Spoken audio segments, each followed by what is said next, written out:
Bismillahirrahmanirrahim. Assalamualaikum warahmatullahi wabarakatuh. Ya, selamat datang kembali di program Jejak Dakwah.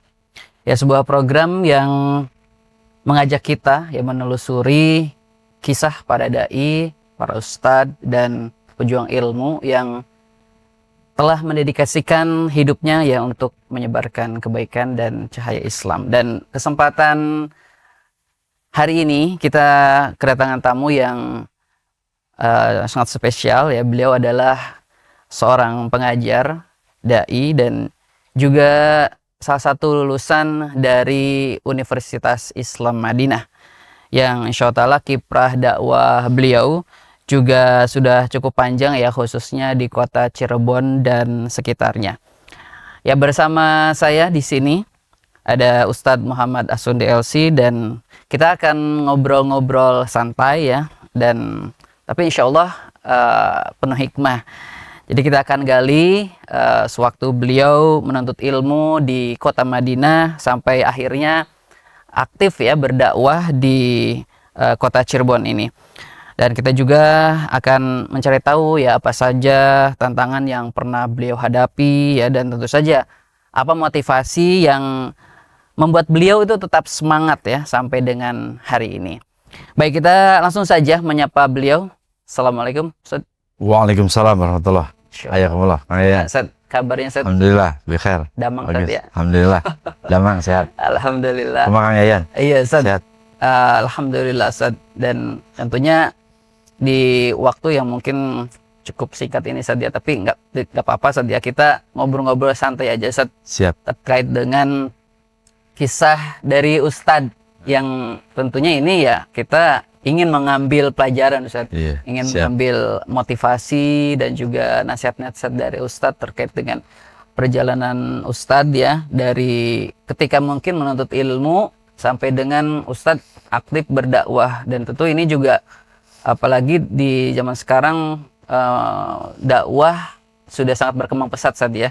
Jadi kita ingin mendengarkan cerita dan mendapatkan inspirasi dan juga motivasi dari Ustadz.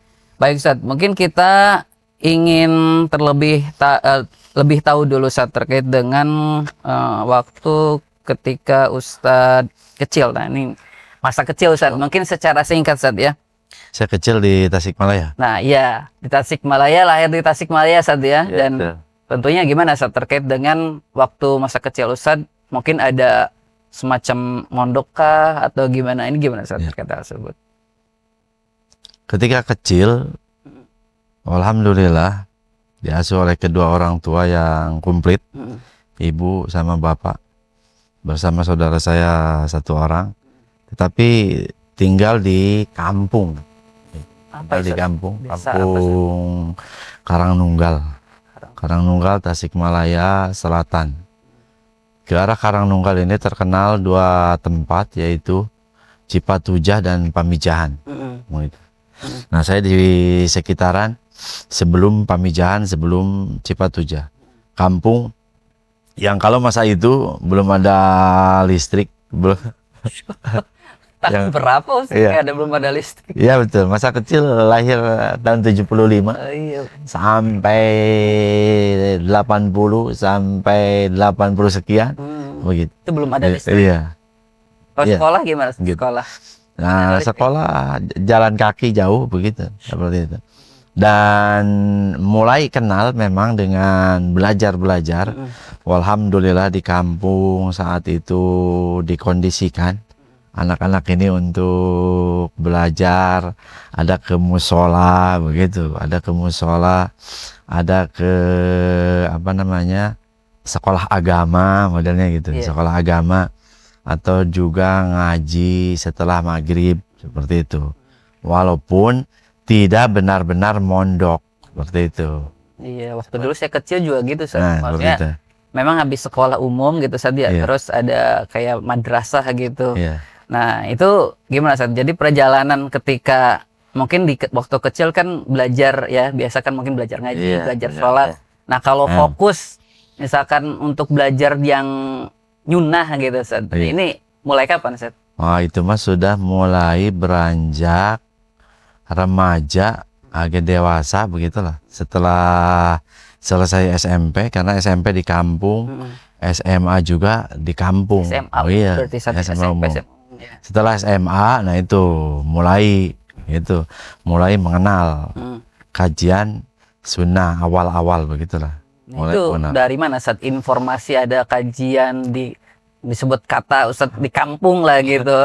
Iya. Tempatnya apakah di mana itu masih juga di daerah situ atau di luar? Udah di luar kampung. Begitu. Saat itu diantaranya saya diajak seorang ustadz kalau sekarang lah begitu. Waktu itu teman untuk ngaji. Saya saat itu ngaji sifatnya umum, majelis taklim, bahkan bisa dikatakan asal majelis taklim gitu, dengan latar belakang ada ngaji, jadi ikut ngaji itu biasa. Nah, suatu ketika diajak oleh teman ini untuk menghadiri majelis taklim, ayo ikut katanya gitu, kata dia itu. Ikut apa? Ngaji ya, biasalah ngaji, saya pikir tuh. Makanya hadir, ternyata dikenalkan dengan kajian sunnah seperti itu. Maka mulai dari situ sedikit-sedikit memahami hakikat Islam, begitulah. Mulai dari situ, mulai memahami hakikat Islam dengan materi-materi keagamaan sudah terbiasa istilahnya dari kecil, sholat dan lain sebagainya. Tetapi belum sampai pada tingkatan memahami agama yang lurus ini seperti apa gitu. Baru setelah di majelis itu mulai dikenalkan ke arah beragama, hakikat beragama begitu. Maka mulai dari situlah tahapan mulai ke arah ngaji sunnah. Itu di masjid atau dalam lingkup pondok gitu di Tasiknya? Enggak, di lingkungan masyarakat, di majelis taklim begitu, di majelis taklim yang diadakan gitu oleh pemuda lah gitu, diadakan oleh pemuda gitu. Nah, itu ada satu hikmah kaitan dengan ini, bahwa para pemuda ini kecenderungan ngeklop dengan muda lagi gitu, dengan pemuda lagi. Nyambung lah. Nyambung. Maka apabila para pemuda sudah mulai tidak aktif di lingkungan majelis, maka pemuda yang lain akan agak kesulitan. Seperti itu. Jika nggak ada temannya. Iya, gitu. Termasuk kan sekarang kalau kita lihat di masyarakat, majelis-majelis itu pada orang tua. Iya, betul. Gitu. Maka yang muda-muda ini diawali ketidaksukaan, berat untuk hadir. Begitu. Iya. Karena saya mengalami dulu di bawah itu oleh yang muda. Si majelis ini majelis para pemuda gitu, seperti itu. Kalau yang hadir mungkin tua-tua, mungkin juga enggan gitu, mungkin seperti itu. Nah, tapi yang dibahasnya intensif,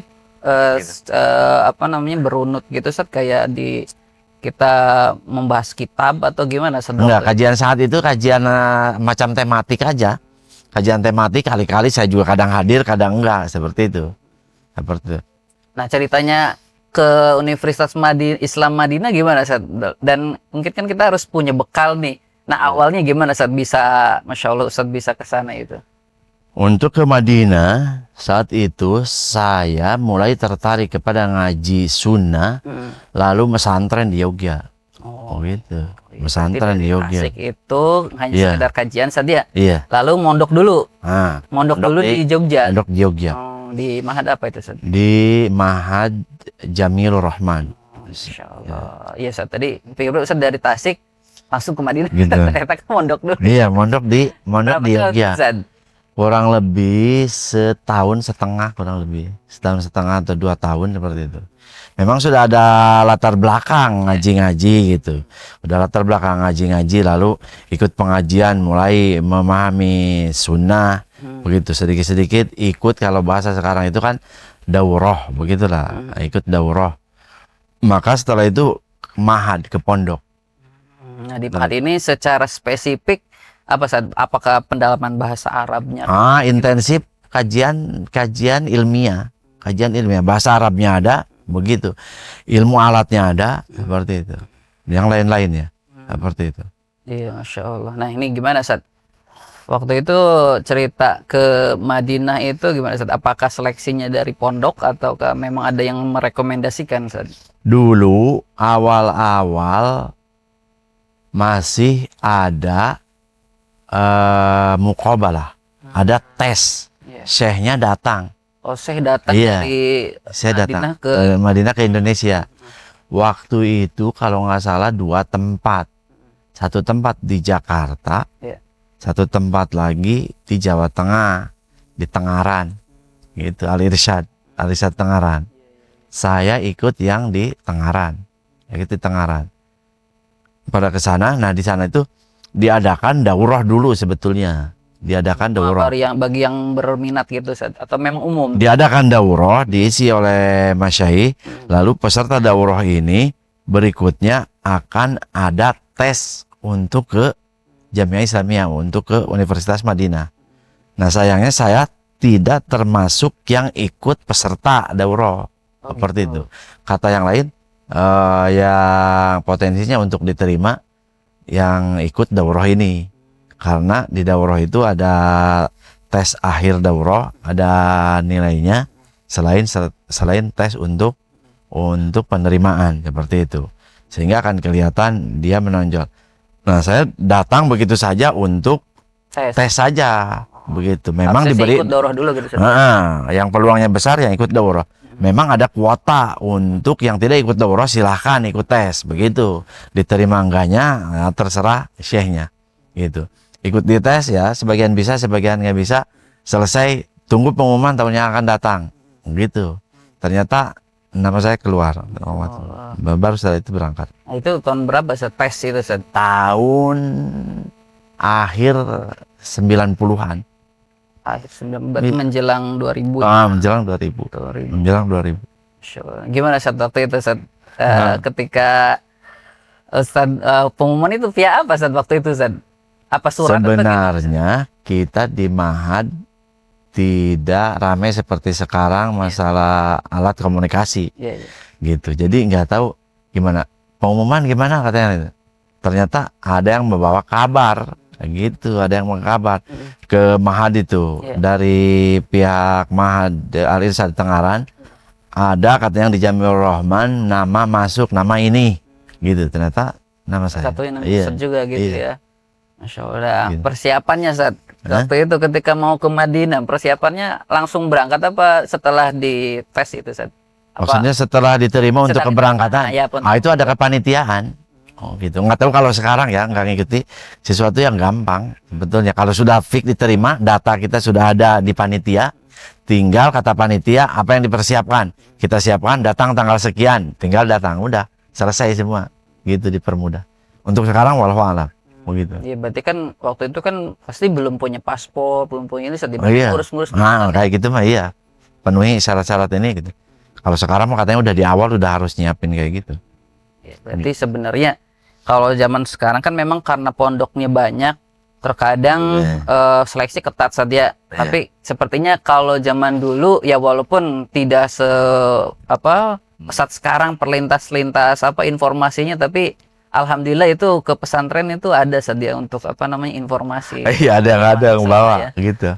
Ada yang bawa. Di antaranya juga memang terkenal di antara tulab, di antara para santri. Selain itu ustadznya juga nyampaikan, gitu. Ustadznya juga nyampaikan. Karena kan ada hubungan antara Jamiur Rahman dulu kita Mahad, terus dengan Al-Irsyad Tengarannya, gitu. Ada hubungan di antara ustadznya saling kenal, juga ada hubungan kegiatan. Misalkan ada daurah, begitu.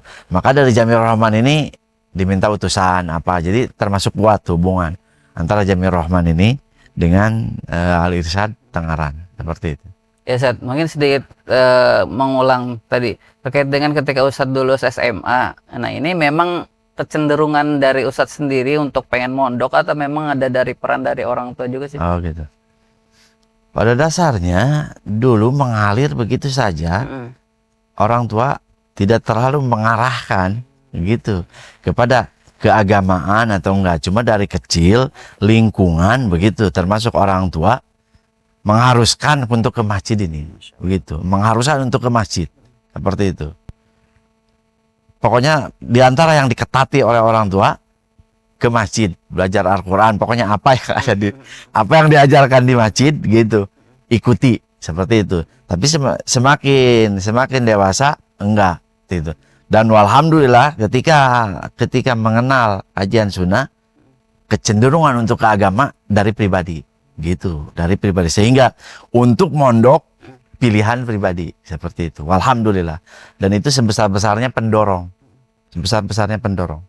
gitu, karena dari orang tua support saat ya, maksudnya dalam artian saya pengen mondok aja ya, orang tua ya udah misalkan yang penting semangat gitu, itu gimana Ustaz? Iya, mangga aja, alhamdulillah Ya. oleh orang tua, mangga aja mungkin seperti itu. Mau kemana, mau ke Jogja ya sebetulnya jauh gitu, keberatan, nah udah nggak apa-apa gitu, berangkat aja.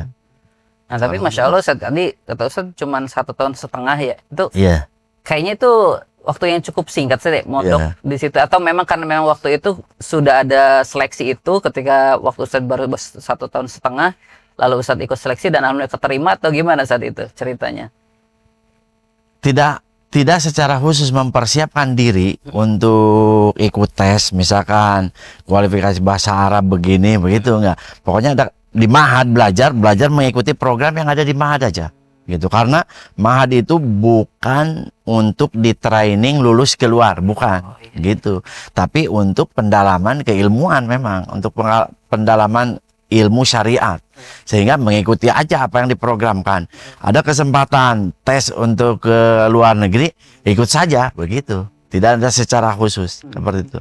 Ya kan Gitu. sekarang itu beda Ustaz. Ya walaupun kita apresiasi juga lah, misalnya teman-teman santri dia, wah nanti saya pokoknya ingin mondok itu karena pengen ke kuliah di Saudi gitu ya, atau ke Madinah atau ke Mekah misalnya. Tapi Ustaz waktu itu ya memang ya udah, saya niat belajar, ketika ada kesempatan saya coba gitu. Iya, Udah betul. berhasil Iya, gitu, Ustaz, ya? betul, seperti itu. Iya, Masya Betul. Allah. Karena pada dasarnya lihat, saya itu dari kampung begitu. Dari kampung itu wawasan untuk masalah keilmuan, belajar ada di mana, nggak sampai ke arah situ. Baru setelah ke Ma'had, melanjutkan belajar itu ke ini, begitu ada ke luar negeri, baru setelah itu. Gitu. Kalau dari awal-awal enggak ke luar negeri kemana, enggak ada begitu, enggak ada ke arah sana. Kalau sekarang mungkin dengan berbagai macam informasi dan lain sebagainya, begitu. Anak-anak udah lebih dulu masuk ke informasi, belajar ke luar negeri mungkin sudah ada, dan itu adalah bagus untuk pendorong dari awal seperti itu.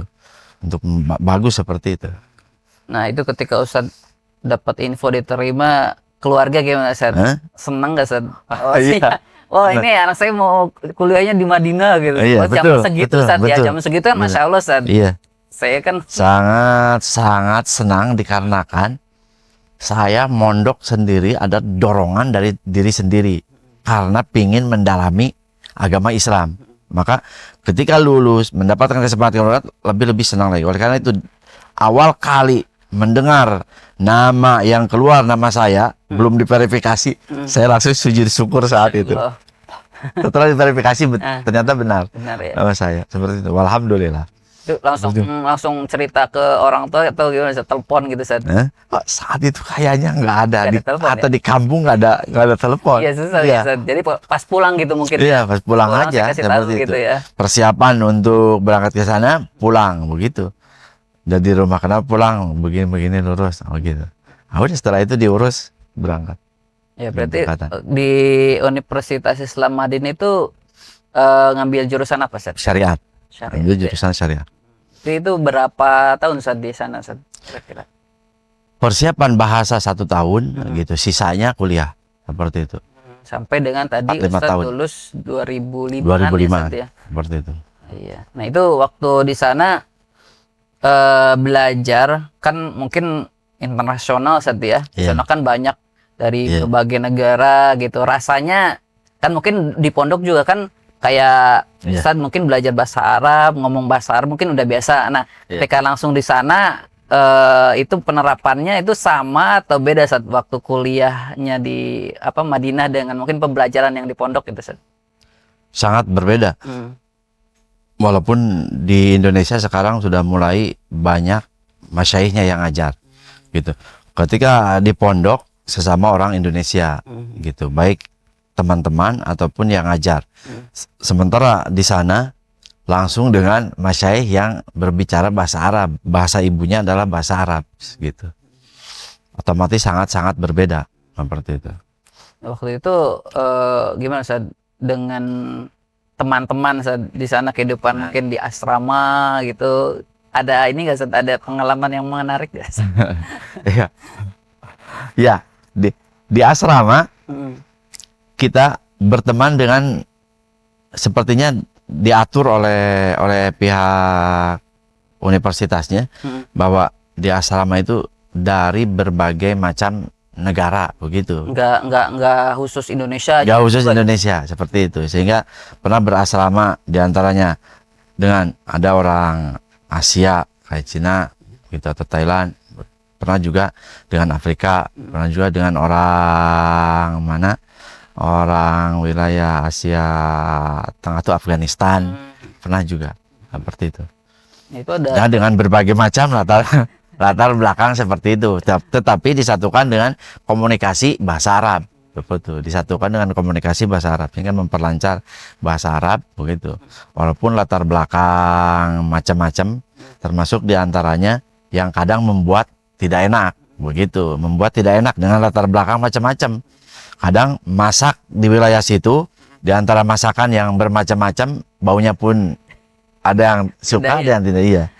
Bahkan termasuk diantara orang Indonesia atau orang Asia Tenggara yang agak dicela, diantaranya agak dicela masalah masakan, yaitu ketika bareng-bareng di tempat masak, malah masak ikan asin, gitu.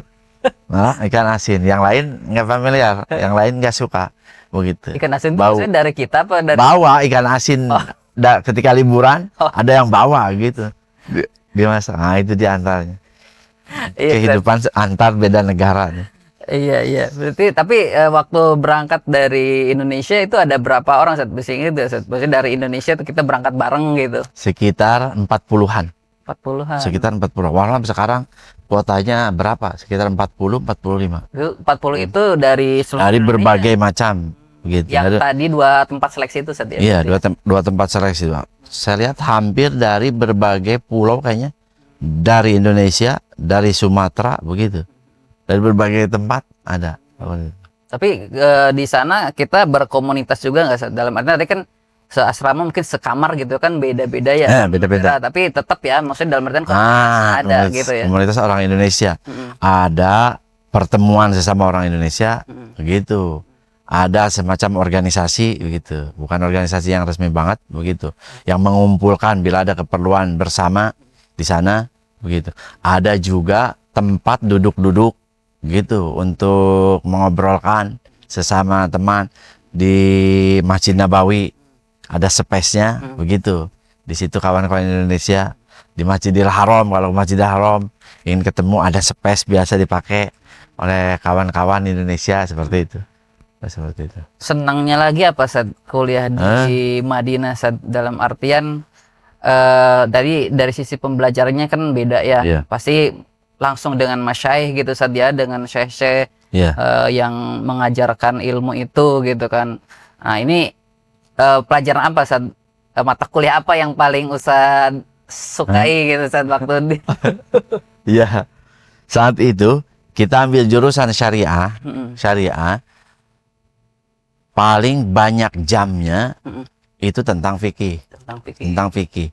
Maka pada dasarnya bila ada di suatu jurusan, maka si mahasiswa, si santri ini terkondisikan dengan mata kuliah yang banyak jamnya tersebut. Begitu. Sehingga terkondisikan diantaranya kalau syariat itu dengan fikih, mempelajarinya itu selalu 4 madhab. Begitu.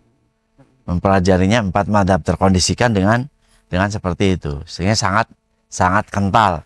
Begitu. Sehingga terkenal.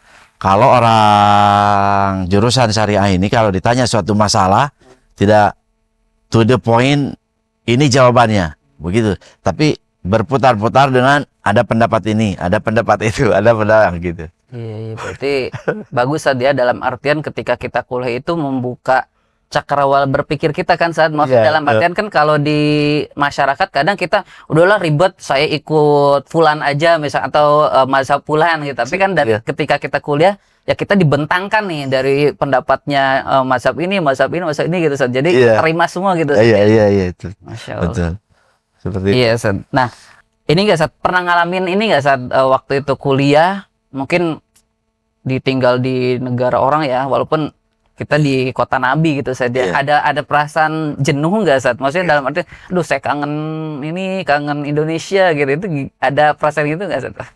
Ya paling ke orang tua seperti itu. Iya. Paling ke orang tua. Adapun yang lain-lain karena kita keseharian ada kegiatannya seperti itu. Padat Ustaz ya? Iya. Jadwalnya ya. Kesehariannya ada kegiatannya.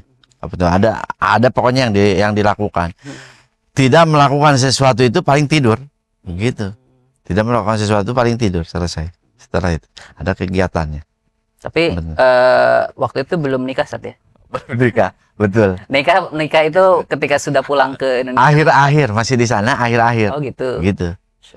Setelah menikah baru ikatan maksudnya ikatan batin kepada istri baru seperti itu muncul. Berarti pas pulang nikah dulu apa? Iya, nikah dulu sebelum selesai nikah dulu. Tapi Begitu. tetap balik lagi ke sana. Oh, Betul. insyaallah. Iya. Seperti itu. Iya, Ustaz.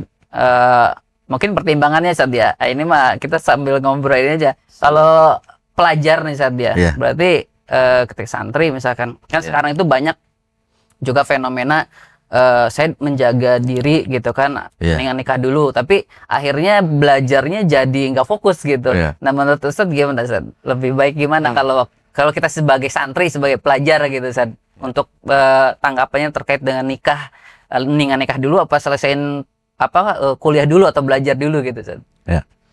Yang paling tepat tentu saja secara umum gitu. Seseorang ketika belajar tidak banyak ikatan kepada yang lain-lain. Itu paling tepat begitu. Jadi fokus saja. Dari fokus, termasuk diantaranya yang bukan masalah hati aja misalnya, masalah biaya seperti itu. Kalau biaya kesulitan, dia harus sambil yang lain-lain, bisa jadi gangguan. Termasuk diantaranya untuk menghilangkan hal tersebut di Jamiah Islamiyah ini digratiskan, diberi biaya hidup. Di antara tujuannya biar fokus seperti itu. Begitupun berkaitan dengan ikatan lain, diantaranya ikatan hati. Iya, ikatan hati nikah. Seperti itu. Kalau menjadi halangan ikatan ini, karena diantaranya istri tidak bareng di tempat dia menuntut ilmu, begitu, maka bisa jadi hambatan, begitu. Menikah dulu bisa jadi hambatan. Tetapi ketika dorongan untuk menikah, menjaga diri kuat, menikah dulu dan si istri bisa bersama dia, gitu, bersama dia, itu insya Allah lebih tepat, begitu. Karena menuntut ilmu tetap, thalabul ilmi tetap, begitu. Terus menjaga diri, gitu, biar tidak terjerumus ke hal-hal lain, bisa terjaga. Seperti itu lebih tepat. Jadi kondisional. Gitu. Ya, tapi tadi kan kata Ustaz di Madinah ya Masya Allah full gratis gitu Ustaz. Tapi secara pengalaman Ustaz dulu, dan ini mungkin bisa jadi pelajar aja untuk sekarang yang mungkin pengen kuliah di Madinah, karena kan juga banyak Ustaz yang mahasiswa nyambi jadi kayak mutawif gitu ya, itu kan mungkin jadi nggak fokus. Sebenarnya cukup benar-benar cukup, dan kalau misalkan kita tidak nyambi yang lain itu ya kita bisa fokus atau gimana sih sebenarnya dulu? Aslinya dulu itu ada ketetapan dari, nggak tahu kalau sekarang ya, itu tidak boleh kerja gitu ya. Disediakan biaya itu seperti itu, disediakan biaya itu untuk fokus belajar gitu, tidak boleh kerja gitu. Cuma karena di belakang kadang nggak terlalu dikontrol orang per orang gitu, tetap ada yang kerja, walaupun tidak murni kerja gitu, tapi ada unsur dakwahnya juga memang begitu, ada unsur dakwahnya. Dan memang berbeda orang yang nyambi apalagi full dengan bekerja dengan yang fokus thalabul ilmi. Ada bedanya seperti itu. Iya Ustaz, tapi ketika waktu di Madinah itu Ustaz alhamdulillah sesuai target Ustaz ya. Dalam artian enggak, kan kadang ada yang mahasiswa karena mungkin tadi saking senangnya atau mungkin nyambi yang lain jadi belajarnya itu enggak tepat waktu gitu, lulusnya gitu. Kalau Ustaz sendiri waktu itu sampai dengan lulus itu memang sesuai dengan target Ustaz ya, target kelulusannya Ustaz ya. Alhamdulillah kurang lebih. Paling diantaranya yang termasuk telat itu saya ngambil dulu persiapan bahasa begitu. Ambil dulu persiapan bahasa kurang lebih setahun, yang disebut syu'bah lughah. Itu berarti sudah ada standarnya Ustaz ya, dalam artian mungkin kan sebenarnya kita punya modal. Itu kan Ustaz mondok ya. Nah, tapi apakah beda Ustaz? Maksudnya dalam artian skup kita ketika berbahasa Arabnya di tingkat kuliah dengan mungkin hanya sekedar skupnya kita biasaan aja, itu berarti berbeda Ustaz ya? Iya, iya, berbeda. Kalau sudah kuliah, tidak diurus lagi dia bisa bahasa Arab atau enggak, begitu. Tetapi harus ngikuti, gitu. Kan muamalahnya muamalah orang dewasa, begitu. Perkuliahan muamalah orang dewasa membawa diri sendiri, sehingga di awal kalau merasa dirinya memerlukan penguatan bahasa, oleh pihak universitas dipersilahkan untuk ambil persiapan bahasa. Nanti ditinjau di sana oleh yang akan menetapkan ini langsung ke kuliah atau ke bahasa dulu. Khususnya yang seperti itu diantaranya dari negara-negara yang tidak kuat keislaman keilmuannya, Eropa misalnya, Korea, Jepang, seperti itu. Sehingga diantaranya banyak di persiapan bahasa ini mereka diantaranya. Nah Ustaz, mungkin karena waktunya ya, ini nasihatnya untuk para pemuda Ustaz ya, yang ingin kuliah ke Madinah atau ke Saudi lah gitu, yang dimana ilmu Islam itu Masya Allah gitu diajarkannya memang sesuai dengan syariat yang benar gitu Ustaz. Nah ini gimana Ustaz untuk mereka nih, para pemuda yang pasti mereka juga pengen gitu, apa tips-tipsnya dan apa motivasinya Ustaz? Ya, pertama-tama tentu saja dorongan dari diri sendiri itu sangat penting untuk thalabul ilmi, bukan yang dipaksa-paksa. Yang kedua, berdoa kepada Allah Subhanahu wa taala. Tanamkan harapan untuk bisa belajar ke luar negeri, untuk bisa ke luar negeri. Lalu setelah itu di sini lakukan thalabul ilmi yang menunjang, di antaranya bahasa Arab sama dasar-dasar keislaman. Begitu, dasar-dasar keislaman. Kalau seandainya ada pelatihan semacam itu, seperti itu. Tapi walau alam sekarang apakah dilakukan tes langsung ada di Indonesia apa enggak? Kalau dulu mah ada, seperti itu. Jangan-jangan sekarang sudah tidak ada saya datang ke sini. Katanya sekarang tuh kayak pemberkasan aja. Nah, seperti itu. Walau alam, apakah harus datang ke sana atau bagaimana, seperti itu. Kalau seandainya ada tes, maka lakukanlah ikhtiar dengan persiapan. Termasuk diantaranya, saya pernah dengar, yaitu manfaatkan bisa ke Saudi, bisa ke Saudi, misalkan umroh, untuk berkunjung ke Jamiah Islamiyah, sekalian kalau bisa mendaftarkan diri. Gitu. Mandiri berarti. Iya, saya dengar peluangnya besar. Termasuk bila pemberkasan diantaranya, bila pemberkasan melalui berkas yang dikirimkan ke sana, begitu, bisa bisa menitipkan kepada orang tertentu yang ada di sana, misalnya orang yang sudah dikenal di sana, orang tertentu oleh jamiah, titipanlah kepada beliau. Sehingga menjadi wasitoh. Wasitoh itu apa? Menjadi perantara untuk diterima. Gitu. Masya Allah Ustaz, syukran tipsnya. Nah ini kita di akhir perbincangan kita saat terkait dengan waktu itu setelah lulus ya. Kita skip aja karena banyak dipelajari. Nah ketika sudah lulus tahun 2005, nah perjalanan Ustaz waktu itu gimana Ustaz? Mungkin kepikiran waktu itu sempat kepikiran lanjut atau memang udah selesai pulang aja, itu gimana? Karena sudah nikah begitu, diantaranya istri tidak dibawa ke sana, ada di sini, maka pulang ke sini. Sempat pingin lagi ke Saudi untuk mulazamah ataupun lain sebagainya, tapi tidak kesampaian. Akhirnya aktif di sini di Cirebon karena istri di Cirebon. Gitu, sampai akhir aktif di Asuna. Berarti waktu itu memang istri orang Cirebon, Ustaz? Nah, istri orang Cirebon. Berarti turunan Kuningan. Oh gitu. Ya berarti akhirnya waktu itu sudah kepikiran ke Cirebon itu ke Asuna atau gimana Ustaz? Iya, ke Asuna diantaranya. Dikarenakan dulu ketika menikah dengan istri pujaan ini kenal dari Ustadz yang sekarang ada di Asuna. Gitu. Begitu. Lalu prosesnya juga, proses menikah diantaranya melibatkan Asuna juga. seperti itu. Ketika Akhi Diding masih ada, rahimahullah ta'ala. Iya. Ya Ustaz, ketika terjun ke masyarakat Ustaz, apa yang Ustaz rasakan Ustaz? Kan waktu itu mungkin hanya sekedar kita belajar untuk diri kita sendiri. Nah, ketika harus menyampaikan, gimana Ustaz perasaan Ustaz waktu itu?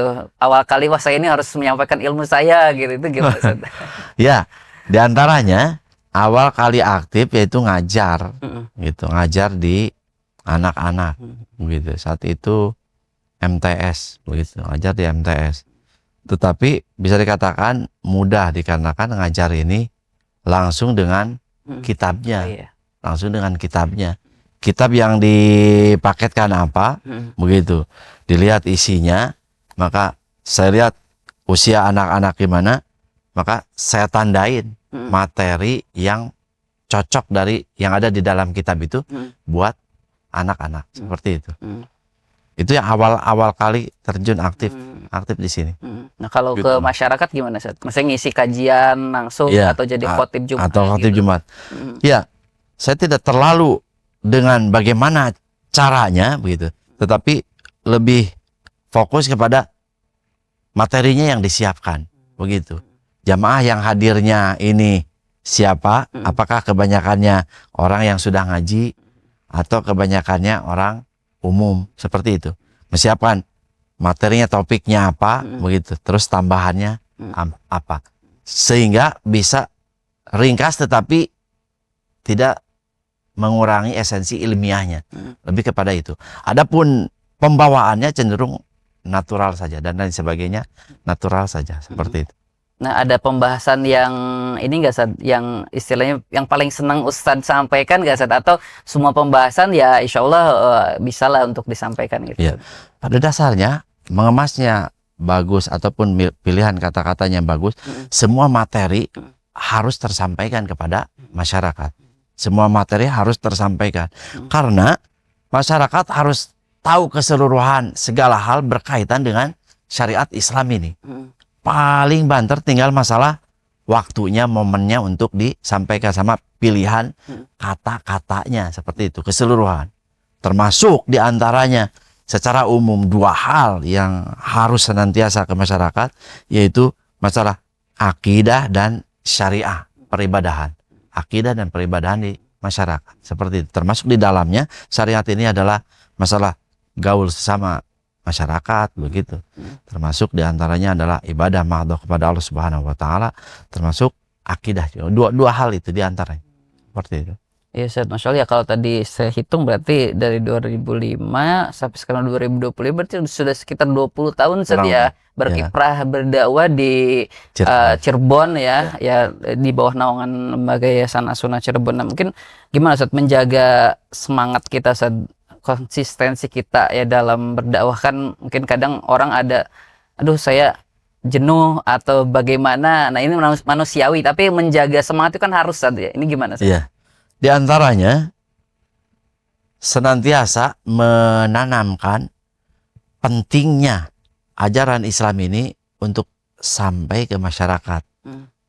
Lalu diingat bahwa itu bagian dari menabung pahala di sisi Allah Subhanahu Wa Ta'ala, begitu.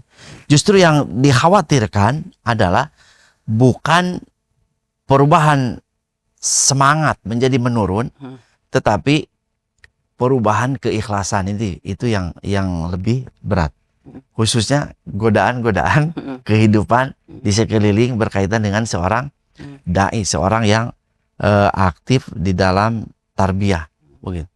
Maka apabila seseorang berusaha untuk ikhlas, begitu, dan mengingat pentingnya dakwah ini bagian dari menabung pahala di sisi Allah Subhanahu Wa Ta'ala, dan tentu saja selalu berdoa agar diberikan semangat, dan juga untuk memupuk semangat itu ilmunya terus berjalan, tolabul ilminya terus berjalan dengan berbagai macam sarana, diantaranya membaca baik kitab ataupun media sosial yang ada di digital, maksud saya, baik buku ataupun yang digital sifatnya. Nah, itu unsur-unsur itu bisa menjaga seseorang, insya Allah, untuk terus berkiprah, Baik Ustadz, terus mungkin bersemangat. yang terakhir saya sebagai penutup nih, pesan mungkin tadi sempat disampaikan juga, nah mungkin ini pesan untuk generasi muda Ustadz ya, yang ingin atau mereka sedang belajar ilmu agama Ustadz ya, dan juga agar tidak tergoda dengan ya mungkin dengan banyaknya godaan di zaman sekarang ini. Nah ini penutup Ustadz ya, agar kita juga ya tadi istiqomah di jalan dakwah gitu Ustadz. Ya. Pada para pemuda ini sesuatu yang sangat berat, khususnya dengan perkembangan sekarang ini. Dikarenakan yang ada di tangan para pemuda ini, hal-hal yang buruk lebih kuat atau lebih banyak di hadapan mereka dan lebih menarik godaannya daripada kebaikan-kebaikan diantaranya kepada keilmuan. Maka diantaranya sangat diperlukan kepada para pemuda ini pengkondisian, diantaranya mengkondisikan. Mudah-mudahan di lingkungan kaum muslimin bisa hidup lagi pengkondisian anak muda, dan kepada anak muda yang ada kecondongan kepada keislaman, mengkondisikan dirilah untuk mengikuti lingkungan yang baik, lingkungan terhubung di dalam dunia maya ataupun di dunia nyata. Itu pesan yang sangat penting, dikarenakan sangat-sangat berat kondisi yang dihadapi oleh anak muda ini, khususnya yang ada di tangan mereka melalui media-media. Ini sangat-sangat berat, dan mudah-mudahan kita beserta jajaran ke depannya bisa menciptakan kondisi, menghidupkan lingkungan anak muda untuk condong kepada keislaman, mudah-mudahan. Amin. Ustadz ya, apalagi sekarang juga Ustadz menjadi salah satu dosen pengajar Ustadz ya di Ma'had Ali As-Sunnah, dan audiensnya ya para pemuda Ustadz ya. Yeah. Jadi memang cocok sekali nih Ustadz ya dengan pengalaman Ustadz. Yeah. Masya Allah Ustadz, luar biasa, dan mungkin karena keterbatasan waktu di kesempatan pagi hari ini ya, sebenarnya masih banyak yang ingin ditanyakan Ustadz, tapi mudah-mudahan di kesempatan yang lain kita bisa berjumpa kembali Ustadz ya, dan bisa sharing kembali, ngobrol-ngobrol terkait dengan perjalanan hidup yang tentunya penuh inspirasi dan motivasi. Baik Ustadz, syukran atas kehadirannya di studio, dan tentunya semoga Ustadz juga diberikan kemudahan ya di dalam berdakwah ya, dan juga diberikan semangat ya dan keistiqomahan ya. Amin. Terutama ketika berdakwah di kota Cirebon dan bahkan mungkin ya di wilayah yang lainnya. Semoga kisah yang tadi telah dibagikan oleh Ustadz juga bermanfaat dan memotivasi kita semuanya ya. Amin.